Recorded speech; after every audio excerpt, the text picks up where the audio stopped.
Les mauvais traitements étaient constants, en fait, tant sur le plan psychologique, mais pour l'ensemble de la fratrie. C'était des brimades. Notre mère aussi en a beaucoup souffert. Vous étiez combien, pardon, dans la fratrie? Initialement, nous étions 4. Ensuite, se sont greffés des enfants de la DAS. Parce qu'on lui... Oui. C'est-à-dire des proies. Voilà.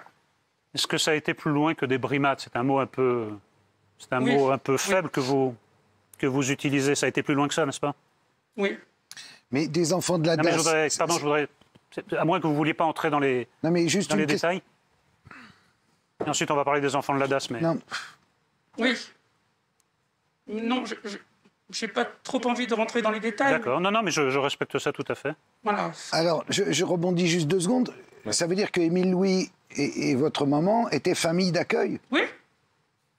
D'ailleurs, Jacqueline Vess, l'une des victimes dont on a retrouvé le squelette, a été élevée chez nous. Extravagant. Est-ce que comme non, c'est pas extravagant, c'est monstrueux. C'est morbide, c'est tout ce qu'on veut, quoi. Madame, est-ce que comme dans le cas du témoignage précédent, vous avez été tout aussi étonnée ou un peu moins étonnée dans la mesure où vous avez, vécu des violences, alors que dans le cas je vais dire du fils, mais avec tous les guillemets qu'il faut, de Michel Fourniret, comme il était normal, a priori, il ne pouvait pas se douter de quoi que ce soit. Est-ce que ça vous a estomaqué ou vous vous êtes dit, c'est pas étonnant? C'est pas étonnant.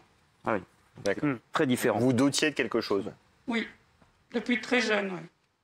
Je savais que c'était pas un être normal. Et vous aviez cherché à en parler ou...